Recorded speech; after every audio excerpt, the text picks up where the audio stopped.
যুক্তরাষ্ট্রে আশ্রয় প্রার্থী বিদেশি নাগরিকদের নন ইমিগ্রেন্ট বা অস্থায়ী ভিসা বাতিলের পরিকল্পনা হাতে নিয়েছে ডোনাল্ড ট্রাম্প প্রশাসন।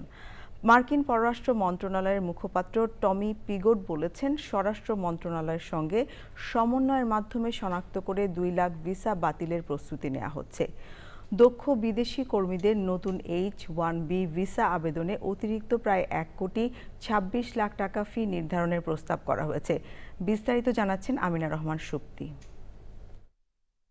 মার্কিন B1, B2 অর্থাৎ বাণিজ্য ও পর্যটন ভিসায় যুক্তরাষ্ট্রে গিয়ে আশ্রয় চেয়ে আবেদন করেছেন এমন প্রায় 2 লাখ প্রার্থীর ভিসা বাতিলের প্রস্তুতি নিচ্ছে ট্রাম্প প্রশাসন। মার্কিন পররাষ্ট্র মন্ত্রণালয়ের এক মুখপাত্র জানিয়েছেন, B1, B2 ভিসার আওতায় 2016 সাল থেকে 2026 সালের মধ্যে যারা আবেদন করেছেন তাদের মধ্য থেকেই ভিসা বাতিল করা হবে। মার্কিন পররাষ্ট্র এবং স্বরাষ্ট্র মন্ত্রণালয়ের যৌথ উদ্যোগে বাস্তবায়ন করা হবে এই কার্যক্রম। তবে মার্কিন পররাষ্ট্র দপ্তর বলছে, প্রক্রিয়াটি চলমান রয়েছে।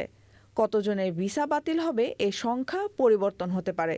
দক্ষ বিদেশি কর্মীদের H-1B ভিসায় নতুন $1,03,265 ফি আরোপের প্রস্তাব করেছে ট্রাম্প প্রশাসন। বাংলাদেশি টাকায় এর পরিমাণ প্রায় 1,26,00,000 টাকা।